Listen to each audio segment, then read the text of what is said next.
what most people don't realize is that, and we'll tell you right now that we've already done about 15 minutes worth of show. We just didn't record it. And then after the show, we do another 15 or 20 minutes, which we don't record. Although all of it is swing thoughts. I'm Howard, golf spiritual leader. And of course, Coach Tim is here. I made my girlfriend laugh the other day. I said, I'm like a philosopher, And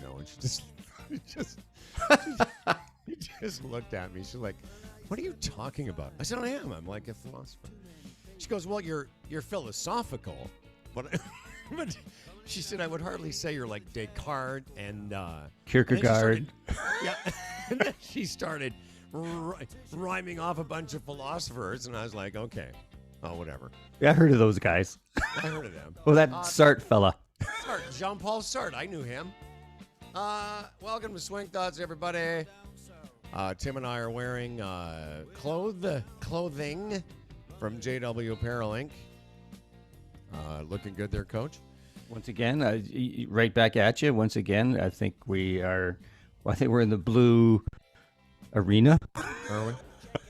and we, full disclosure, Tim just had his second vaccination. Was it yesterday, the day before? Wednesday? Wednesday. Yeah. And you weren't feeling great yesterday. I got food poisoning Wednesday night, and I was as sick as I've been. I haven't been that sick. I don't think I've thrown up like that in so long. I forgot how. I thought I forgot how to do it. Like my throw up game is rusty. Yeah. Anyway. Or there's a bad joke. The guy's like on a ship and he's thrown up, and some guy says, you got a weak stomach, eh? The guy says, what do you mean? I'm throwing it as far as that guy. So that's a great old dad joke. I love that. JW Apparel, Inc., Fairway and Green, Zero Restriction, Bead Ratty, EPNY, Garb, and so much more. And, of course, our very good friends at TaylorMade Golf. Good Lord. What is going on with these golf balls? The TP5 golf balls, no matter what shot you need to pull off, hit TP5, the one ball designed to handle it all. The all-new TaylorMade TP5 and TP5X from TaylorMade. I guess they're called picks, the one with all the little things on. I use a TP5 in play, but I like the picks when I practice putting. Because I like the picks as a provo. The what? As a provisional. Because everyone knows it's yours. Right. No, that's a good one. No, but I like putting with it because it gives you such a great feedback of is your ball sort of rolling end over end. And find out more, visit TaylorMadeGolf.ca. Okay. Yeah, I can tell I'm definitely a little weak. Just breathe, young man. So are you going to better part of valor and not name the establishment that provided your Chinese food that poisoned you? No. It's not their fault. It is their fault, actually. But, I've ordered food from there a dozen times. Yeah, that's what I was curious about. But it's the kind of thing where it just makes you I feel like I instantly had the flu, and I still do feel a little bit fluish. Yeah. But let's press on, everybody. We got a great show for you today. We had another guest lined up. This is a couple times now where Adam Young from the, what is his golf podcast called? The Adam Young podcast? Is that it? All right. I don't know. He does it with that other fella, Sherman. John Sherman from Practical Golf. So the two of them do a podcast. Both of them now have bailed on us. And again, no big deal. Adam got sick. John had a family thing. But we're going to get them both back on because this podcast continues. Next week, we're not going to be doing one. Going to the cottages. We're following week on the 30th, we'll do a podcast. Tim's away. No, I'm sorry. The 23rd, we'll do one. Yep. And then Tim's away on the 30th, and then we're back at it for a few weeks, and we'll take you through the season. When is the Olympics starting? Will they be on while we're? Wow. Yeah. This shows my amount of interest in Olympic golf. I didn't watch one second of it. I watched part of it in the last one, but I don't know. All I know is that the Open Championship is next weekend, so Right. I'm really excited about that. I didn't watch one round or shot from the 2016 games that Justin Rose won. I just didn't have any interest in it at the time. As far as the Open goes, I'm always excited to watch that. I won't get a chance to see it till Sunday when I'm back, but I'll watch it. I like watching the final round of majors. I like that. My gosh, that's that's like on calendars in our house. Yeah. That's like Sandy goes, no, don't ask Tim to be involved in anything. Yeah, good We're for not going her. to go have coffee with anyone. No. There's no brunchies and no domestic chores. I love that about her. Let's get started because I want to take a few seconds to talk about your putting and your chipping webinar because I want to bring it back to the tournament that we both played in last week and just how. Yeah. And then I'm going to sort of segue. I'm just giving you all the things. I'm going to segue into what shooting lower scores is all about. And then we're going to do a club championship prep for Tim, which I think will be of value to everyone. And then maybe we'll finish off with a quick story about another round of significance. Mm-hmm. So what is going on? Why don't you take the floor, Mr. O'Connor, and let us all know what you've been up to, what this webinar is, and all that stuff. Yeah, well, I launched two things this summer through doing webinars and a workshop that I've been doing for a couple of years on putting. I thought, how do we take this kind of to a next level for people? And so I developed an online course. It's 6 weeks. I've been meeting with three fellas doing it, and it's really, really fun. And so we meet every Tuesday night for about an hour or 20, and we're talking about different aspects of putting, dealing with short putts, gauging distance, all that kind of thing. And also with Nate Robinson, who's the director of golf at Rattlesnake Point, we did a Quiet Mind short game workshop. I handled the putting part. He handled the short game. What the commonality around this is that, and it harkens back to the premise that we had when we first started our show, is that we can knock 5 strokes off your game without changing your technique at all. And I'm not saying that's exactly what we promised, but that's generally the premise. And people are amazed, whether it be on my online group or at the workshops, is that when they can step outside of all the nonsense that goes on in their heads about, oh my gosh, if I don't make this 2-footer, I'll look like an idiot, you choker, or what's very common is people are, working on something, I got to keep my head still, got to accelerate, all that. And when they can press pause on that thinking through some interesting exercises that we do in these workshops, they find that they're just so freed up. And they're actually friends. The feedback we're getting is their friends are going like, something different about you. And they're putting better. And they're having more fun. And it's easier because they're not so much in their heads, as I described earlier. They're just putting with a degree of freedom and with whatever stroke they're bringing to it. So can you give us an example of some of the things, the exercises that you're doing? Okay, well, the classic one is the retinal after image exercise, which we've talked about on this show. So I'll give you a very brief description of how it works. And you can also find, I do a log on my YouTube channel. There is I did a whole piece on how it works, but basically, you look down at the golf ball and you find something that's really, really can hold your attention. It could be the sunlight shining off a dimple. It could be the tee in TaylorMade or something.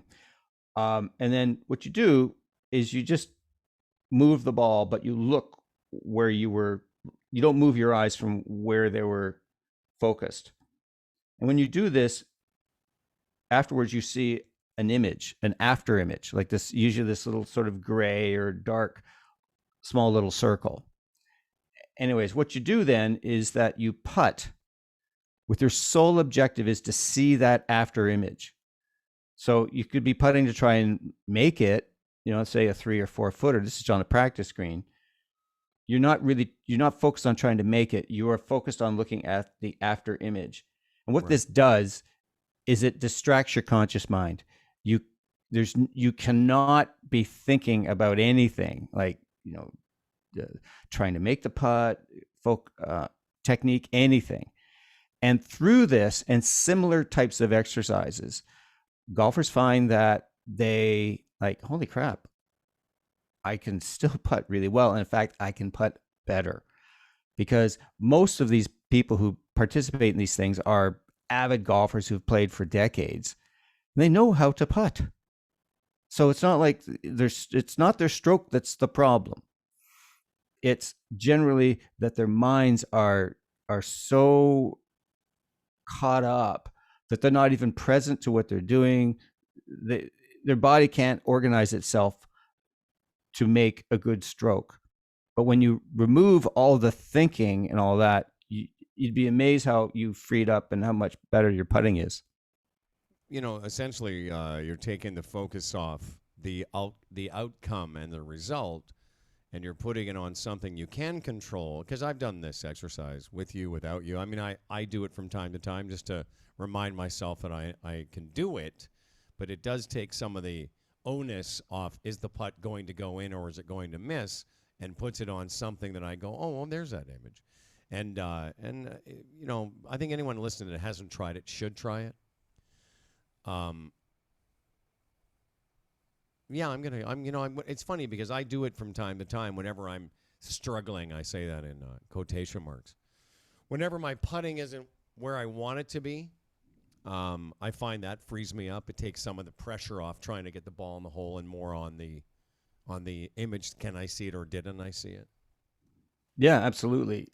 The universal response that I get from players is that, like, holy cow, I have been working so hard for years on how to do it right.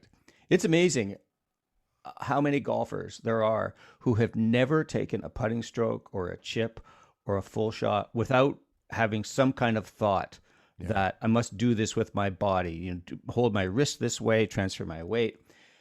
But when you do these types of exercises, and it's all building on awareness, they're amazed at how well they can perform, because the body and the brain are amazing. I mean, I could pontificate for hours on this, but this part of us is like the product of millions of years of evolution. It does amazing stuff. It's like, I've talked about a few times. Let's say you're walking, in the winter and you slip on some ice and your body like suddenly balances itself. That's incredible. Or you even think about walking down a set of stairs. In some ways, you're kind of you're kind of stepping out into space, to get that. And your body can do that. And it's the same way your body can figure out how to hit a putt the correct distance and on the right line to get it into a hole. In the same way, you can play catch with someone. One of the things I do at the workshop, there's always someone who says, well, I'm not much of an athlete. And I say, can I play a game with you? And says, yeah, sure. So I'll just throw him or her a golf ball, and then I'll start to kind of walk around almost like a wide receiver in football, and I'll go, here, lead me, here, throw it up here, down here, get close, get far away. They get it to me every time. And so how do you do that? How does your body figure out how to hit it the exact distance every time? Because to be really technical and scientific, your body's really fucking amazing. Easy now, O'Connor. Come on. Come on, O'Connor, with your language. You're saucy. I love how, if you go back and listen to what you've said so far, the first time you said holy cow, I think, and then you said holy crap, and then you throw the F-bomb, like you always work up to it. Isn't that being emphatic? Isn't that like... No, I know. Isn't that like good writing? The system you're talking about is called your proprioceptor system. Did you know There that? you go. Thank you. The proprioceptor system is the way your body knows where it is in space and how it can identify objects in space without... The most famous example I can think of is if you close, if you look at something and then go, let's say you're looking at your computer screen. If you touch the top of your computer screen with your eyes open, then take your hand away and close your eyes, and then go and touch it again. That's how your body knows. It feels where it is in space. Every golf shot that we hit that is, let's say, on a spectrum of horrible to great, all the horrible ones have so little to do with how good your technique is, and more to do with how much interference you're bringing to it. And all the good ones, the ones that we hit that feel like nothing, and what that nothing feeling is, no interference. That's what that is. And for years, we'd all hit a good shot and go, oh, man, I just wish I could replicate that feeling. And I thought that in order to replicate that feeling, I just had to groove my motion over and over and over again. Totally.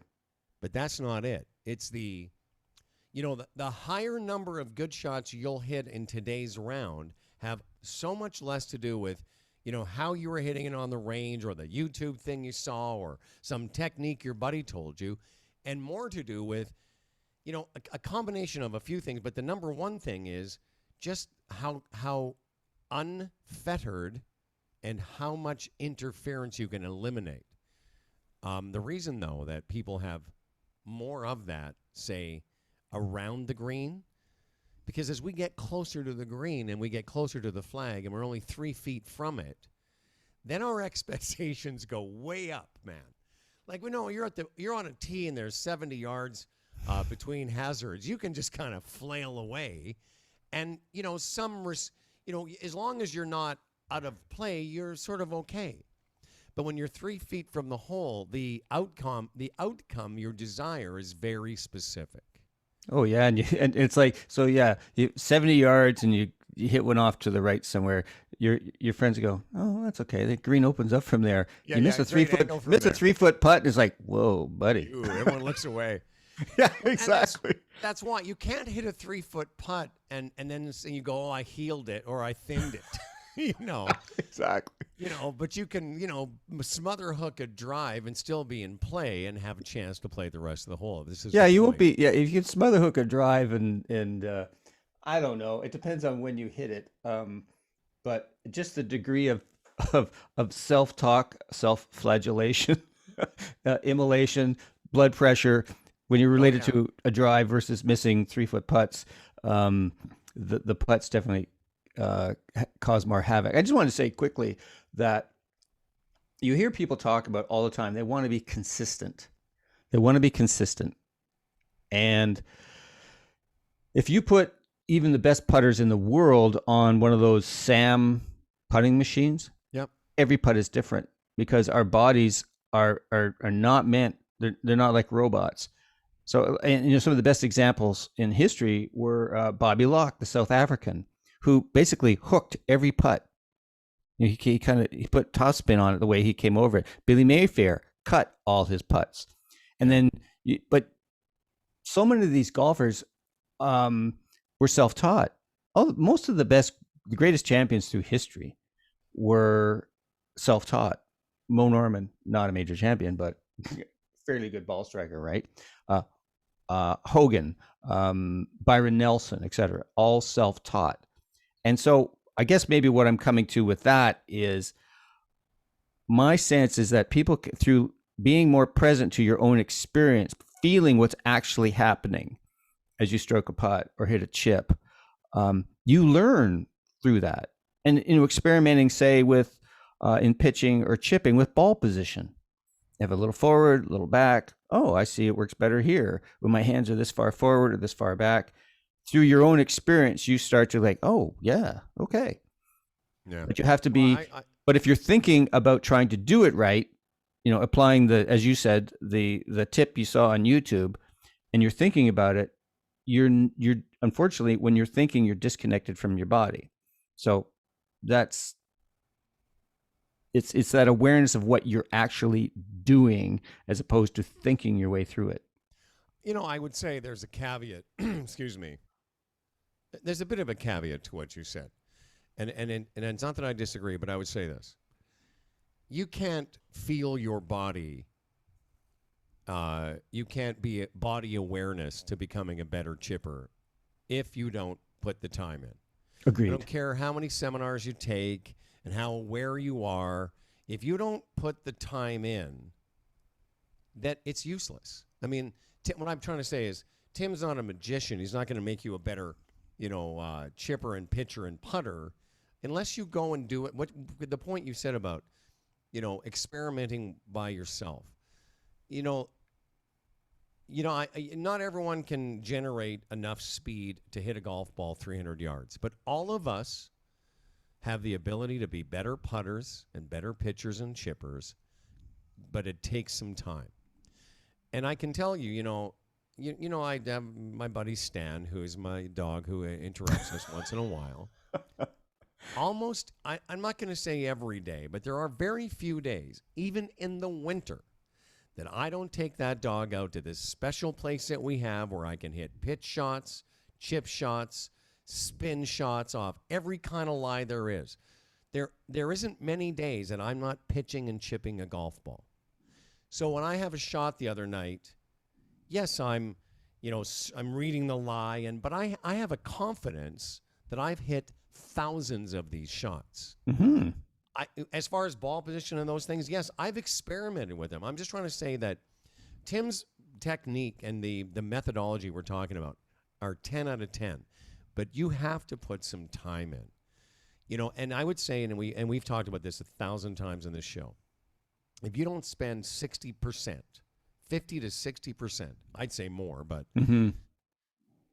if you don't spend the predominance of your time on your short game, then you're not really trying to shoot lower scores. You say you are, but you're not really trying to.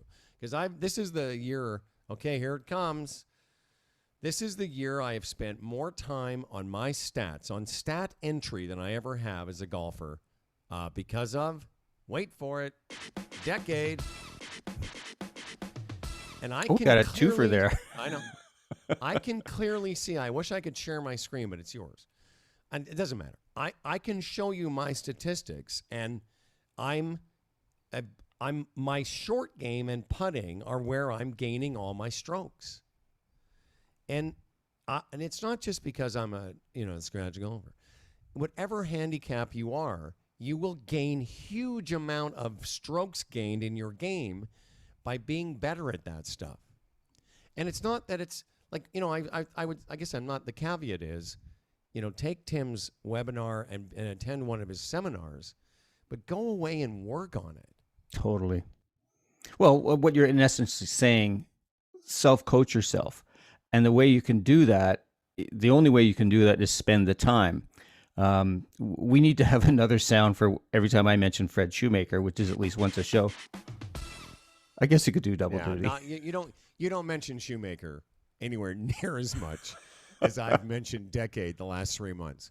But anyways, no, the point I just wanted to make before I forget it is Fred has this great line. He says, the reason I play better golf than the rest of you, this is when he's giving a workshop or something, he says, because I have a higher awareness. Yeah. And that's through having done it, hit thousands of shots. And you look at anyone who excels at anything, a concert violinist, they play constantly. Someone who's great with investing, they spend their time doing that work. So you have greater awareness. I think that there's something there you've got. Well, I will tell you that awareness comes from putting your time in. But I also think, and I think I mentioned this to you on a show, or maybe we were just talking. But what this program that I've been working, I won't mention their name, what it does for anybody is it ups your golf IQ. Yeah. And the biggest difference I find playing with even, I'm not talking about high handicap golfers, higher handicap golfers than me. What I see when I observe the way they play the game, and this is going to lead into our Tim O'Connor Club C prep.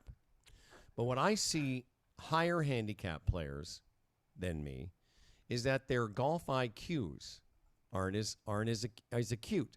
and in your terms, you would say their awareness isn't, but you can be aware and still not know the shot to play at that moment. And what the company that rhymes with Mecade does is it helps give you some golf IQ points Yeah. because of a system. And, you know, it's not like it's taken the artistry out of my game, but I don't make any more decisions on my own. I just make decisions based on what is the optimum shot here and what are my expectations from this moment. And I don't think I've talked enough about that in terms of if you're in the rough from 175 yards. And when I look at my decade, hang on. When I look at my decade card and it says from the rough at 175 yards on the PGA Tour, their stroke average is above 3. So if you're on a par 4 and you're 175 in, well, on tour they take more than it's like 3.12 strokes from that moment. So knowing that, you may not go for the pin. You might just say, okay, if I get this somewhere near the green or on the green, I'm mission accomplished. If you're a 12 handicapper and you're 175 from the rough, you're likely going to make bogey or worse. You just are. So those golf IQ points can help anybody. And they kind of marry in what you're saying in terms of by repetition and, Fred's point, you have a higher awareness of what you can do, but also a higher awareness of what is likely your outcome.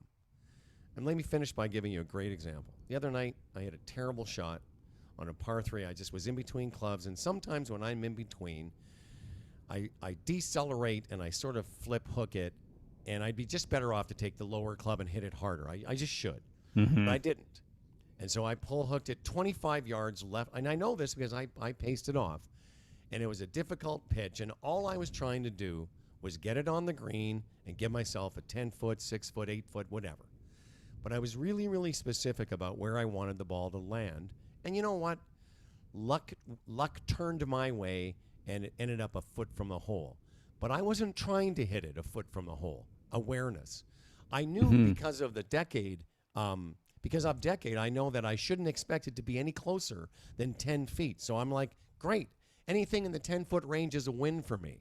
So all the pressure of trying to hit it close was taken away. And because of my awareness of that shot, I just made a nice swing. I made sure I got the ball on the green, and again, luck took over, and I hit it close. Excuse me. That's the marrying of awareness and strategy, and mainly handling your expectations. Totally. Yeah. And that manifests itself in you're more relaxed. Yes. Emotions aren't, oh my gosh, I hope it gets this close because it means so much. Right. When everything's just a bit more chill, you can just make a smoother stroke and everything becomes easier. And so much of golf is solid contact. Yes. And when you hit the ball more solid, everything gets better. And that you cannot hit the ball. The greatest cause of mishits in golf is unwanted muscular tension. Yeah. And so if you can just make a kind of a free swing, I mean, you think of it, what's probably the best swing you make all day when you're hitting a layup shot? I mean, woo, down there. Great contact. Yeah. It's, by the way, I'll just, before we leave pitching and chipping, what Tim just said about solid contact, man, if you can hit the center of your wedges around the green, it is such a big difference. Like a version of me, Howard Glassman, a few years ago, I would have had that shot and I would have tried to flop it because it was in that kind of position. It wasn't a short pin, but it was the kind of I had to hit it up a bank and then let it release down to the hole.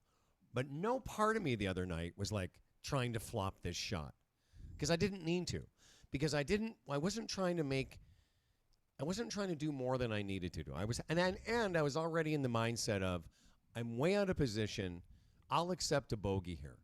What I don't want to do is two chip it, and now I've got to get it up and down for bogey. Yeah, and ouch. And this is going to lead into your Club C prep in a few minutes, but there's nothing wrong with making bogeys and there's nothing wrong with making soft pars. And again, when I play with guys, again, I'm not talking about 15 handicap. I play a lot of golf with guys in the 4 to 10 handicap range that are forcing things they don't need to. And what I've learned over time, not just from but from Henrik and a few other people, is there's nothing wrong with soft pars and soft bogeys, because for good players like you, and you're a guy that wants to do well in competition, if you could just eliminate double bogeys, you're going to lower your score. So let's take last Monday. We played, Tim and I played in a 27-hole tournament, so there's 3 9-hole sections.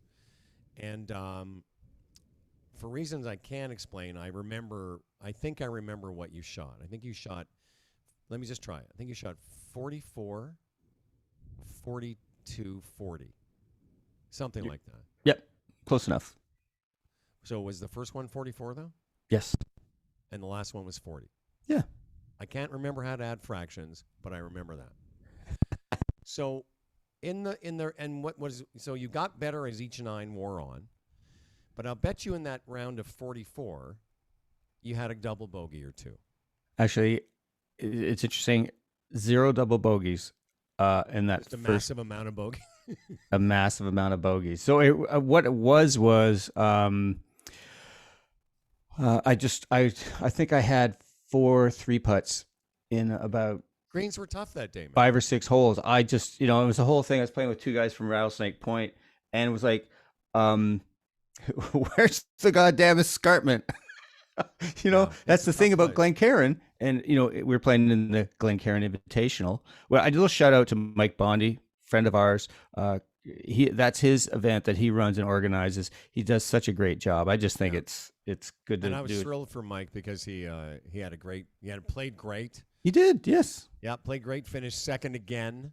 He finished second to me in the club championship, and he finished in the Geezer division, Invitational. Yeah. And then he finished second to the guy that I beat in the club championship. So we're calling Mike the great bridesmaid all week. He looked great in like some frills. Okay, where was I with that? So you're 3-putting a lot. So my ball striking was great. I was hitting every green, but I think it was a combination of where's the damn escarpment, but also that I was not adjusting to the speed. Yeah, I just was not. I don't know. I mean, going to most club C's, it's like they generally run faster. I had zero awareness, so I had sense that what was happening to me, and this is my default, and this is why I'm a coach and obsessed golfer, is that my default is to kind of come inside a bit of my head. And I say, oh, am I just not releasing to the target or whatnot, as opposed to just adapting to the conditions that were in front of me. Yeah. And it started to come along a lot better when I remembered you talking about how it's a very interesting concept that you're not trying to make it, aka force it, any kind of putt. Just get it down there, and if it kind of cozies down there to tap in, it's a bit short, that's fine. And so my round started to get better. The 43 actually I shot in the middle round I played really well, but I had 2 doubles and the fescue there and all that. So I played the last 2 9 holes. I played really well. But just kind of. Well, and the thing is, you played really well the first 9. If you shot 8 over with 4 3-putts, well, decade, is the idea of under anything over 15 feet. You really shouldn't be trying to jam the thing in the hole. Totally. Because those 3-putts all come from speed control. 100%. I'm at the point now. In fact, I had a conversation with one of the decade guys last night, Lou Stagner, who's become a buddy of mine. And nice. He's a stats nerd. We were just talking about make rates and strategy around longer putts, and really anything around 15 to 20 feet and beyond, because I was showing him my stats. You need to leave most of those putts, or try to leave most of those putts short. Because by trying to leave a 30-footer short, I'm not talking about 10 feet short. I'm talking about rather than getting it to the hole, and the Dave Pelt's making it run 17 inches by. The problem is, at a longer distance, that 17 inches becomes 3 feet and 4 feet. And if you misread the putt, the escarpment, or the greens are fast, now you're 6 feet by. And so by trying to leave it short, the way I look at those putts now is, if I have a 30-foot putt that's downhill and I know it's fast, I putt it like it's a 20-foot putt. And what I'm trying to do is I pick a spot 3 or 4 feet short of the hole, and I'm trying to lag it to there. And then if it keeps rolling, bonus. Totally. But that's kind of my point of aim. Now, I had some 3 putts that day. I played 27 holes. I had 4 3 putts, and 2 of them were 55-foot putts. I hit them 6 feet or so well within sort of the way you look at it in the strategy world is, it's 10%. If you can get a 60-foot putt within 6 feet, you've done a pretty good job. Cool. Because that's about average. That's interesting. So I want to just quick hang on to your thought. That's what I love about this decade stuff is picking up little nuggets like that. The 10% thing, that's very cool. So if you got a 30-foot putt, you're trying to get it within 3 feet. That's a job well done.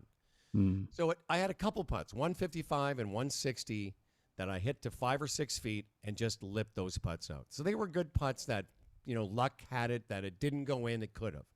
But I had a couple of putts that were uncharacteristic. They were 18 and 22 feet that I was trying to make. And by trying to make them, I put myself 4 feet past on a bit of a ridge. And even though I play there, I'm not going to make all those, and I missed them. The drag of it is, had I not 3-putted, I would have won because I finished 4th, 3 back. Now, I made some nice putts, so it all ends up, it all works out in the end. I made some good 5 and 6 footers to save par, etc. But it just goes to show you something that is imminently controllable by everybody, which is your putting, can have such a big impact on your score. Because let's take your scores. In the first round, you shoot 39 or 40. In the second round, let's say you 3-putted once or twice, you shoot 41. You don't make a double, you shoot 38. You see what I mean? Like, there's a couple things that impact scores that have nothing, zero, to do with your golf swing. Let me just put a pin on that for a second. Isn't it interesting, and I know you find this too, whenever I ask somebody, or whenever somebody asks you how you're playing, what they're really asking you is, how's your golf swing? What are you working on? When I ask somebody, hey, how's it going? How you playing? They immediately answer with, I'm doing something. I'm working with Nick. This is what I'm doing. And I'm fascinated by that because it has nothing to do with your gameplay. Culture of golf. It is the culture of golf. So all the things that Coach Tim and I are talking about are imminently workable, and you don't have to go to the range to work on your short game and your putting because they have such a big impact on your score. We're just going to let that all settle in because that's just such wisdom. I'm struggling here. Are you feeling okay here? Are you any queasiness in the stomach, or you're not queasy? I'm just weak. No, I get it. Yeah. But we're both kind of like working on. Maybe I'm getting up to 70% of normals of normal. Well, so I think you like I know that you don't play as many tournaments, but that's a good tournament to play in, and you those are all good scores. It's like there were lots of scores higher than yours, and there's lots of people who really struggled. Well, that golf course, I mean, whenever you get fescue, it makes it so difficult. So it's not unlike playing a course like Horseshoe Valley near Barrie. I mean, that's like playing in a bowling alley. I'm not sure if they've taken some trees down, but when it seems kind of tight. When you put it into the fescue, it's frustrating. And I know a great player who really struggled, and I could tell he was one of those guys. He had to come back on a hole. They did like the 3-minute search in the fescue. He has to do the drive of shame back, and we all got to wait. And he makes a hurried swing and hits it into a bunker. It takes him 2 to get out. It just compounds itself on your psyche, and it just things speed up, and it's oh my gosh. Well, and that's why I'm so adamant that if you can just make bogey, like if you get in trouble, even though my seminar is called Pathways to Par, if you can just if you can just make bogey and double when you're in real trouble, you know what I mean? Yeah. Like there's nothing wrong. Like I played with two really, really good players. I played with one guy that has been a good golfer since before you and I were born, and another guy that 2 years ago or 3 years ago won the Ontario Senior Am. So these are fine players.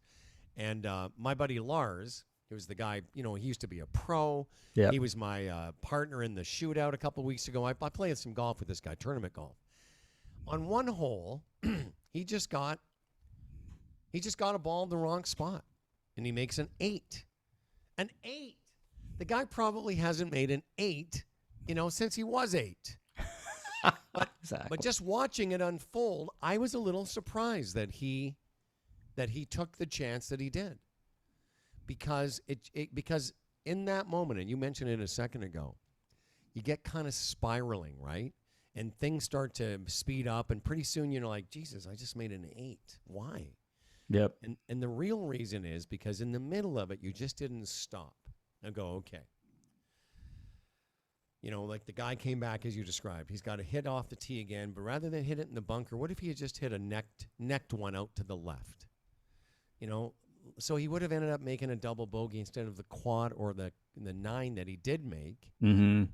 And, it's just at the end of the round, those 4 shots or 5 shots or whatever it is. Yeah, again, so we come back to awareness. What's actually happening? What am I thinking about? What's the situation? And so what's awareness? It's it's awareness of what's happening now. What am I thinking of? What's going on? What am I feeling in my body? And a lot of times we are not aware. We're not aware we got a death grip going on. We're not aware of this decision we are going to make to try and hit it, on this line, so we get it over this bunker and I get it on the green. Well, can I hit that 8 times out of 10 and make sure that happens? Probably not. So the awareness part is huge in terms of just like taking a step back, and often it's just as easy as just take a breath or two. Go, what's happening here? All right. What's the smart play? What am I feeling here? All right. I'm not feeling confident about this shot, but you know what? If I wedge it back into the fairway, no problem. Absolutely. So I'm just really eager, given your success, 3 out of the last 4 times you have been the champion of the Geezer division of your Club C, and I'm about to embark on mine. Yes, I've got music for this, by the way. Okay, well, then I'll just hand it over to you because you got it all. Tim is the champion of the world. This section is called Senior Club C Preparation.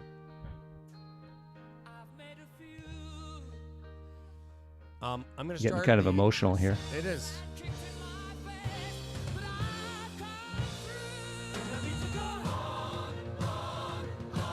I wasn't a fan of that movie when it first came out. I didn't want to see it, but I did see it. It is a great movie. Yeah. No, I resisted it. I did. Remy Malik is so good as Freddie Mercury. It's ridiculous. Yeah, but I'm, as you may know, I have baggage as a former music critic, and I read other music critics' musings, and they said that, nah, that's not what really happened with Queen. So in my literal way, I didn't, but I finally watched it, and amazing movie. Yeah, because music critics, they're all, anyway, doesn't matter. No, I'd invite you to finish your thought. No. Here's the thing. I don't know anything about acting, except a couple times in movies I've seen people do things, and I go, oh, that's what a good actor is. Like you go, oh.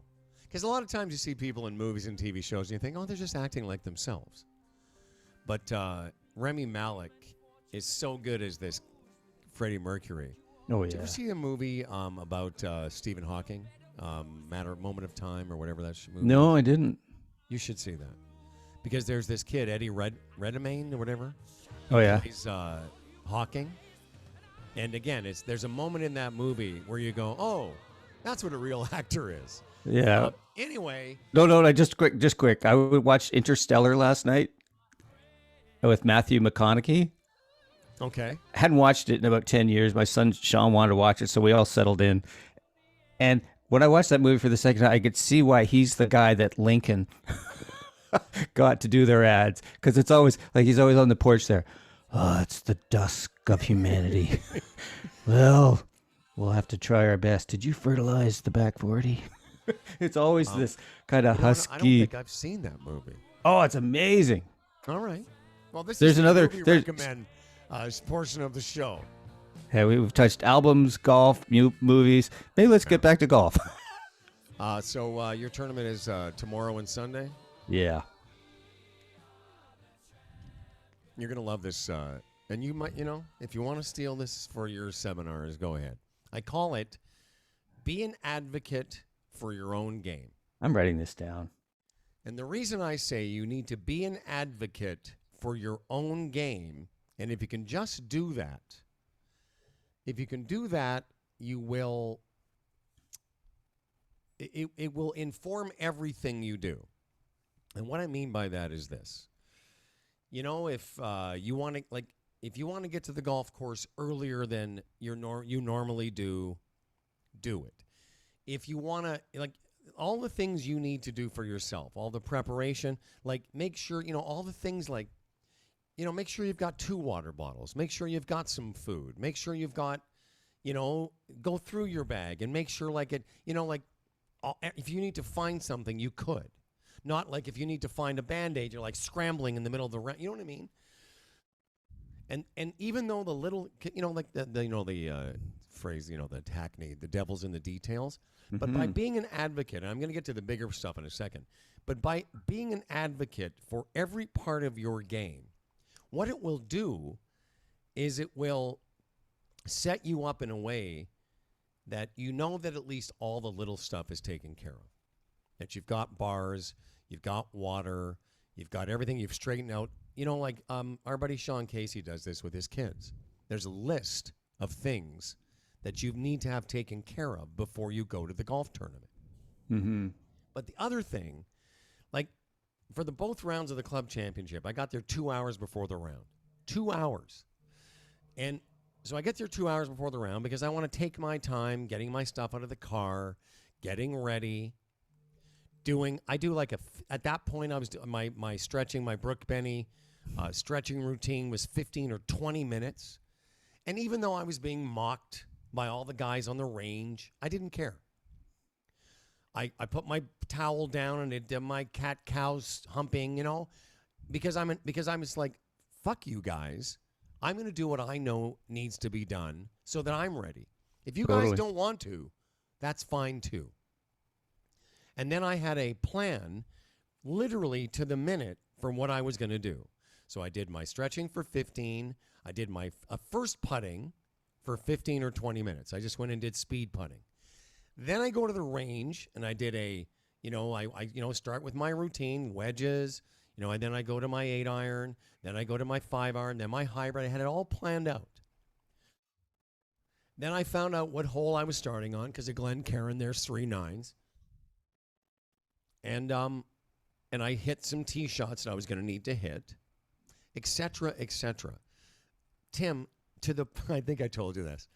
It was because at our club championship a couple weeks ago, it was sweltering. So I brought a second shirt. So I warmed up. That's like Boy Scout preparation. That you'd earn a badge for that. Seriously, it's funny because my buddy, I mentioned him before the show. My buddy Al Martin, he saw me warming up, and then he was a few groups ahead of me, and he said to me after the round, he said, "I saw you from a couple of fairways away," and I thought to myself, that motherfucker changed his shirt.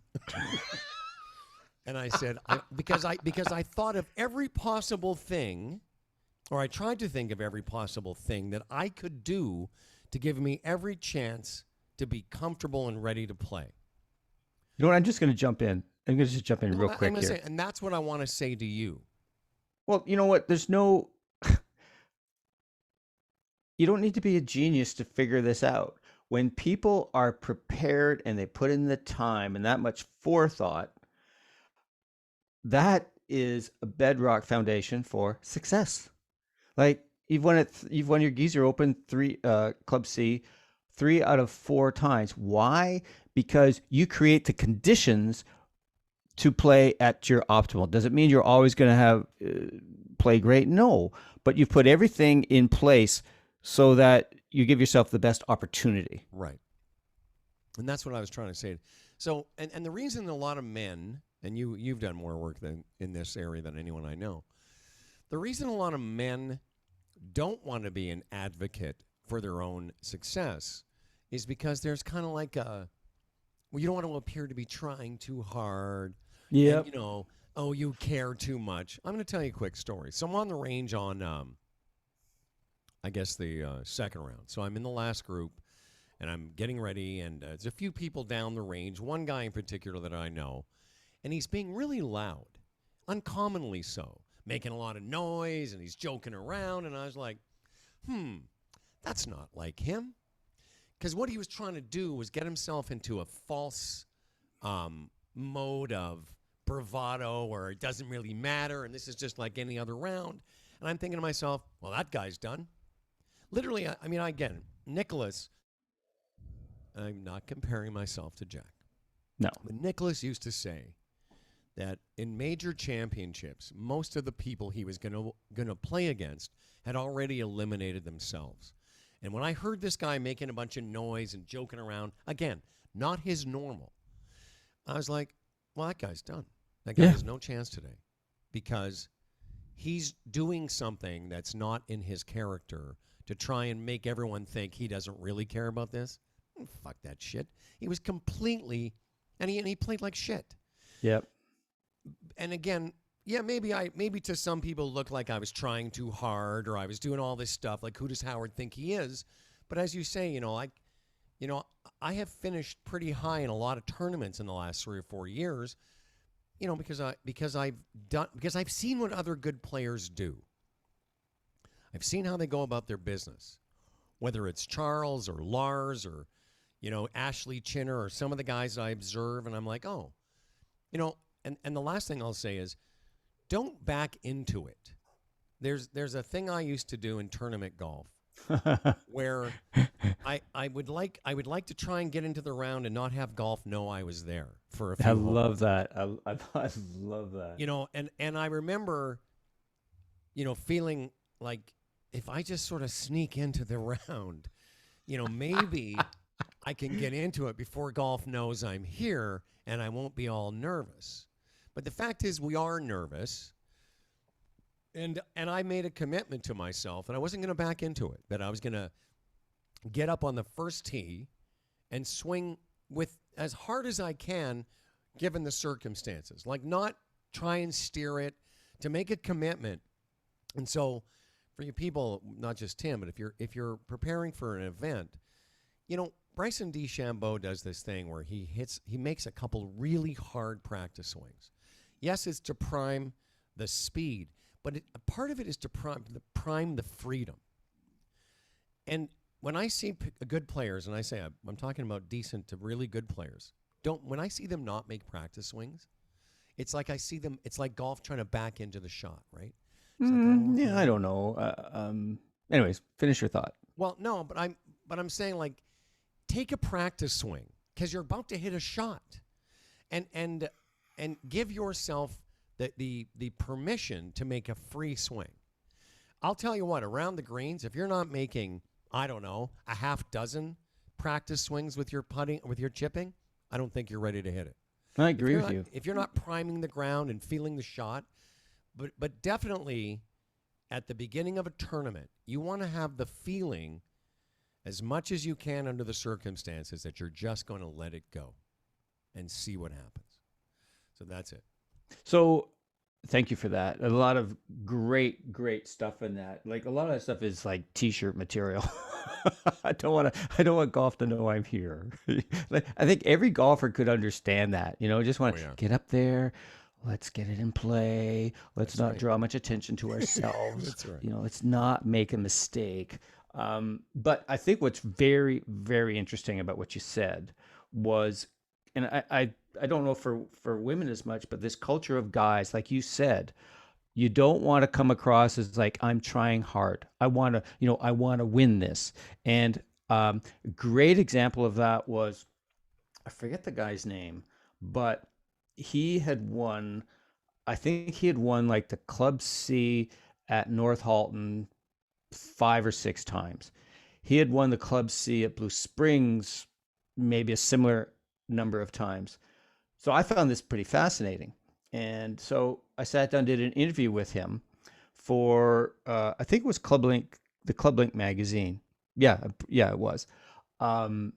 Anyways, and he talked about his preparation, like about how he would, the number of times he would, leading up to the Club C, that he would get out to work on a short game, I don't know, 2 or 3 times a week. A month before, he would stop drinking beer. He would get to the course 2 hours and ensure that all his golf balls, were marked. His golf bag was completely clean. Yep. He vacuumed it out, all this stuff. And I thought it was a fascinating article. And I thought that all these guys would love it. And it was amazing to me how many guys read this article and went, well, that's way over the top. Yeah, like, exactly. Stop drinking beer. Are you kidding me? And, and I think the subtext to that was, wow, he's trying way too hard to win a freaking Club C. Who cares? And I thought, whoa, like I was frankly shocked by that, because like I don't know, my thing is like, someone who's successful at something, I want to know what they're doing. And instead, all these guys mocked him. And I thought it was just really strange, but a definite eye opener in terms of the culture of guys, how that can work. It's what I just told you. Like when I got there on Saturday, on the first round when I got there, I was 2 hours before my tee time. A few guys were getting ready to hit off, and they're like, "What time are you off?" And I said, "Oh, I'm in the last group at 10:50." And it was like it was like, I don't know, 2 hours. And they're like, "I'm sorry, I can't do the math. 8:50." Yeah. And they sort of looked at me like, "What are you doing here so early?" The night before, I did that. I took all my clubs out, took everything out of my bag. I organized it again so that if I needed a Band-Aid, I'm serious. If I needed to some tape, I marked my balls. I cleaned my clubs because I just want that feeling of like, well, I've done everything I can. I printed yardage books for my own golf course. I put in notations of, okay, this plays 4 up. And I had it there so that when I had 157, oh, it's +4, 161. So I didn't have any of, here's the thing. It doesn't mean you're going to win. I apologize. I really am not feeling great. It doesn't mean you're going to win. It just means that you don't have, what you've done by doing that is eliminating excuses when you lose. And that's what those guys don't want. They want to have, well, I was tired. I was out the night before. I didn't really whatever. And they sort of think to themselves, if I'd have just practiced, I probably could have won it. Well, I'm going to tell you, I've won 5 of them. And it doesn't mean anything between the National and Glencairn. I've won 5 times. Club C's. Club C's. But what it means is forevermore there will be a notation that at some point in my life I was the club champion in those tournaments. So if that's what you want, which is kind of cool in the world of golf, you get this legacy and such. It comes with some baggage because now people are sick of me winning it, which is fine. But I don't care. And if you want to, here's the thing, it's available for anybody. It just depends on how much you want to put into it. Because the drag of it is you can put that effort into it and not win. But if you put the effort in, you don't do well, at least well, I did everything I could, and golf is hard. Well, what's interesting, too, is that you're putting yourself out there. You're taking the risk. And in fact, you're being vulnerable. Exactly. Seriously, this is something that you work hard. It makes this is important to me. And I'm doing my best to perform at my best. And so when you're in contention, you're also vulnerable to people making judgments. Well, he had a 2-shot lead and he lost. What a choker. He can never deliver under the gun, or blah, blah, blah, blah, blah. Or, that's way over the top, like we said before. And I love what you said though. When you put yourself out there, it makes you're vulnerable to whatever may happen. yeah, and we had, I can't remember the fellow's name, but he's a PGA Tour caddy, and he talks about guys on the tour. This is no inside dope stuff, but there's guys on the PGA Tour, and I'm sure on the LPGA Tour, that they're okay with not winning. Get them on a Sunday, maybe they were in the lead or something, they finished second or third or in the top five. That's okay, because they make a nice living, and good enough. But am I saying that the people who put themselves are model human beings who we all must emulate? No, but I would like to, in anything I do, I think here's the thing, is that if I put myself out there and I'm doing my level best, I'm going to discover things about myself that I may not have understood before. And some of them I may not like. Mm-hmm. But, without getting over the top about it, isn't that kind of what we're doing, whether it's golf or all kinds of different things? Let's find out what we're really made of. And I think that's a pretty exciting thing. I agree. The week before, it's funny. I tried to remember something I just remembered something I had done the week before the club championship. I think I mentioned it on the show. Is in part of my preparation for the tournament. And again, I got a lot of pressure. I could have looked at it like I have a lot of pressure. I've won it before, and I don't want to give up the parking spot, etc. One of the things I did, I had 2 or 3 rounds. One was a tournament round. One was men's night. Is I practiced backing off. I practiced backing off shots. That's so cool. I made myself. I said I'm gonna back off 4 or 5 shots today, even if I really didn't think it was necessary. The reason I was going to do it is because I want to feel what that feels like. Because as I think I mentioned on the show, whenever guys do it, including myself, I often apologize. Totally. I often go, "Oh, sorry, guys, there was a fly in the ball, or I just didn't feel comfortable." But what I did is I practiced doing it without saying anything. I said, I'm going to do it, and I'm going to say nothing. Because when you're an advocate for your own game, what anyone else thinks about what you're doing doesn't matter. So if you're over your second shot tomorrow and it doesn't feel right for a million reasons, and you don't step away, you're not being an advocate, you're being self-conscious about what some schmoes you barely know will think of what you're doing. And they don't give a shit. No. So when I say be an advocate for your game, if you can just do that, if you're not sure of the read, or you're not sure you're ready, or you say to some guy, even if it's your turn and you're not ready, and he looks like he wants to go, then go ahead. I will say that. In fact, one of the guys I played the final round with is a notorious guy, and you worked with him, who just can't wait to get going. And I was like, that's fine. Either you wait for me or just go, because I'm going to take my turn. And if you don't like it, too bad. But that's what I mean. If you can't be an advocate for your own game, then because honestly, nobody else cares. Well, but there are people who do care, and they would they might snipe at you or something. They might say something about, O'Connor. He's such a. You're off your mic again, there, pal. Oh, O'Connor. He's such a dickweed. He's always trying so hard. What about that guy? There are people who talk, but you know what? I have zero control over that. Yeah. Zero. You know what? That brings me to an interesting point, and I want to get to something before we finish today. Wrapping up in about 5 minutes. Yeah. 10 minutes. So I was really fortunate to have interviewed Marlene Street. I think she's the only could be male or female, to have won national championships in 6 decades. I think she won like the women's Open Championship when she was like 18 or so. And then she won the U.S. Senior Open. I think it was within the last 20 years. Anyways, like an amazing golfer, Marlene Street. And so I was interviewing her, and she said that she had this reputation as being quite a bitch when she played, and people didn't like to play with her. And she said, she said, you know what? When I played in tournaments, I wasn't there to talk about your husband or the kids or your career or whatever. I was there to play and compete in the tournament. And a lot of people didn't like that. She says, but when the tournament's over, we're having a glass of wine after, I'll talk about anything. And you see that in a lot of um, of competitors, is that there's this seriousness, because tournament golf, as you've described, it can be chaotic if you don't take care of things.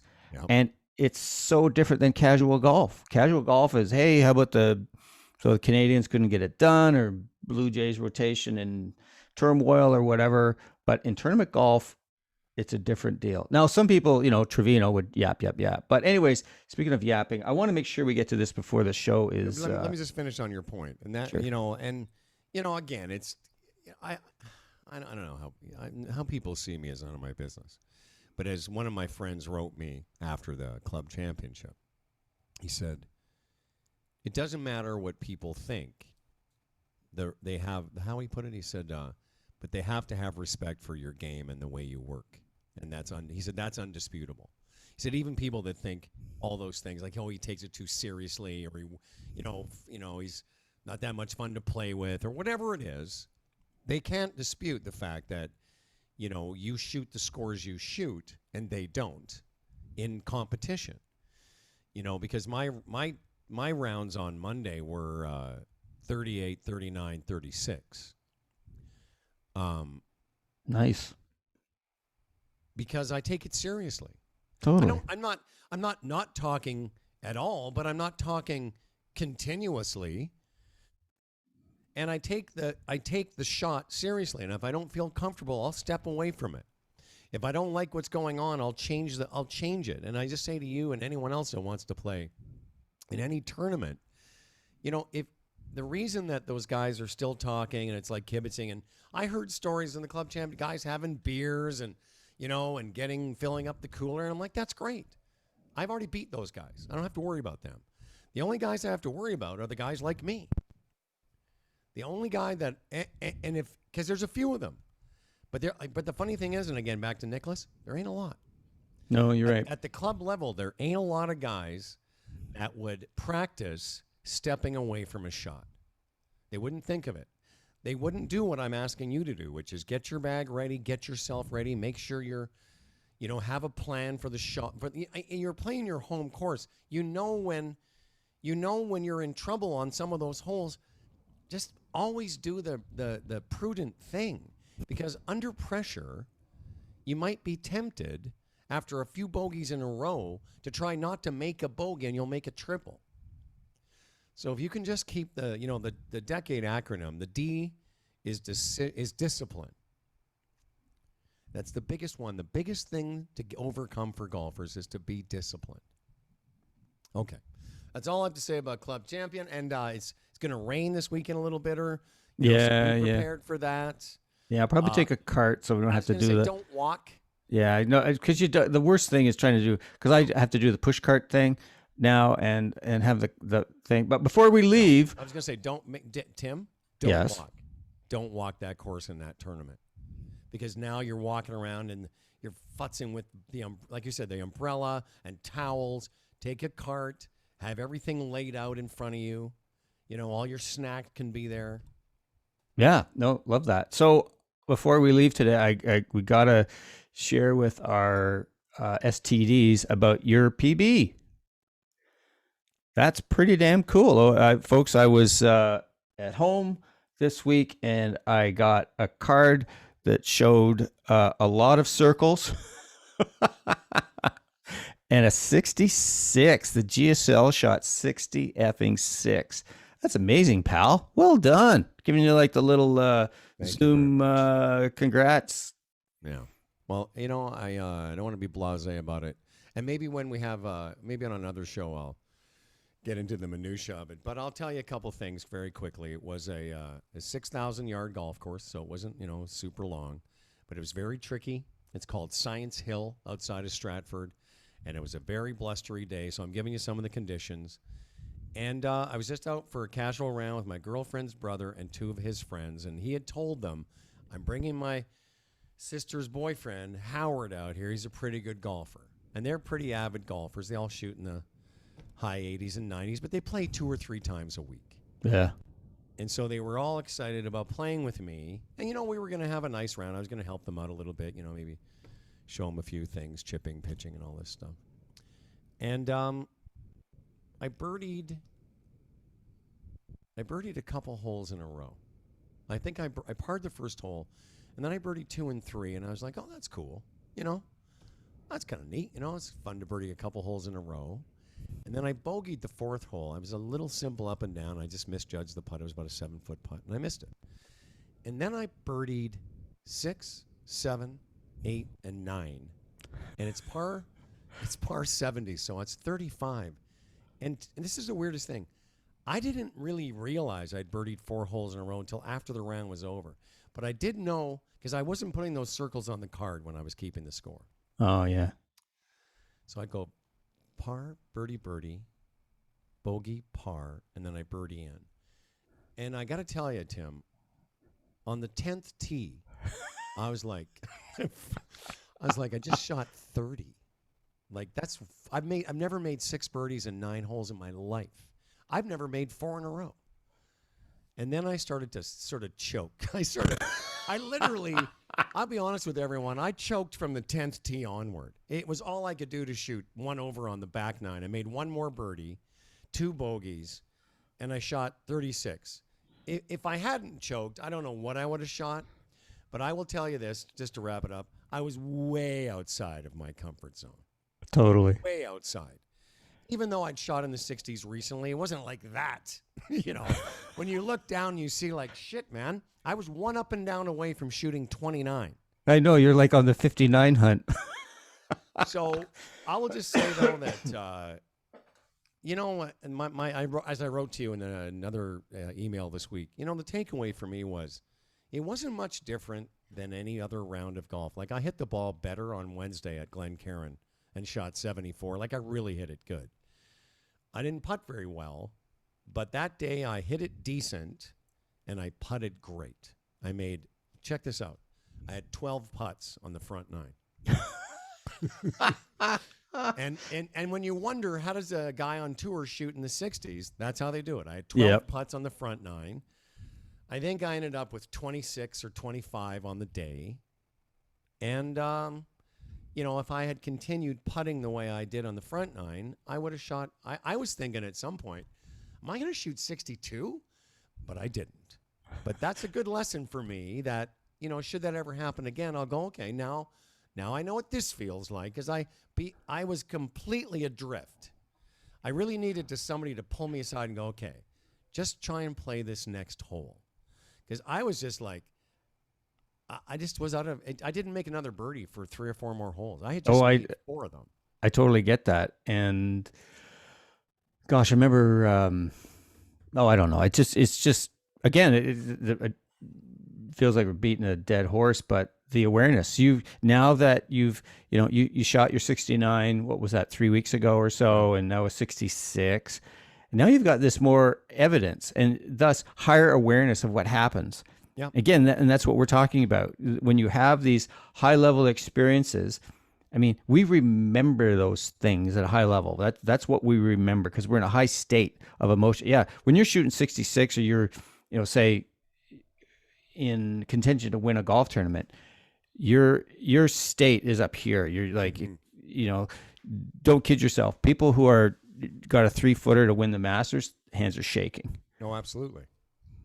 So congrats, man. I'll say thank you, and I'll say this about your club championship or any tournament of significance, or any tournament. Like the people think, well, I don't want to be nervous, or I hope I'm not nervous. But we've talked about this too before. If you can interpret nervousness as excitement, it kind of turns it around a little bit. Like, you will be excited tomorrow, and if you can think of it as that, like all the same things, your heart's pumping a little bit, your hands are trembling a little bit, but it doesn't mean that you won't be able to swing a golf club, because you will. Yep. But I can tell you, there was a few moments in that round where I was like, what is happening to me? But You know, and I was hitting really good shots, but it was you know what? In the end, it's just the putting. It's always the putting. And, you know, like I said, I was hitting it really, really nicely on Wednesday. I hit 15 greens, which is high for me. 15 greens. I hit almost every fairway. I had 3 or 4, 5 and 6 footers I missed, or that could have been 69 or 70. So I was just finished by saying, if you're having trouble in your golf game, take seminars like Tim's, work on your putting and your short game, because in the end, it really is the thing that tips the scale on almost every round of golf. Totally. And when you're putting pretty well, I mean, from like you making a lot of putts to just an average round, that hole that sustains the other parts of your game. Because putting is the one that gets in your head the most and just can drive you nuts. So absolutely. And anyways, that's a great way of putting it. Thank you for bringing that up. I appreciate it. Oh, you're welcome. Absolutely. It's fun. It's been so much fun, man, to watch your game in the last month or so. That's really, really cool stuff. What's happening in your game is what golfers aspire for. You know, they see this potential. They've kind of touched it, you know, a little bit, but it's so rare that we get there. So good on you, pal. Well done. Well, thank you. And I look back on the last 6 years of the journey to kind of get where I am, and then I sort of think, well, you know, it just sort of it happened by a lot of different things, but yeah, I'd like to just sometimes look. We should go and play some of the shows that we did when we started, when we were just struggling with all of this stuff, and think, you know, like, what were the things that helped both of us and maybe the listeners? But I can tell you, for me, it was stop. The fact that I no longer want to punch myself in the face after every round is a big one. Thank you very much, Jonathan Wong. Apparel, always great to be dressed by. JWApparelinc.com, and of course, TaylorMadeGolf.ca. O'ConnorGolf.ca. Humble and Fred show on hiatus for a week. We'll be back on Monday, July 19th. And we'll be back with Swing Thoughts 2 weeks from this weekend. Thank you, Timmy. Thank you, sir. Bye. When he gets up under the lights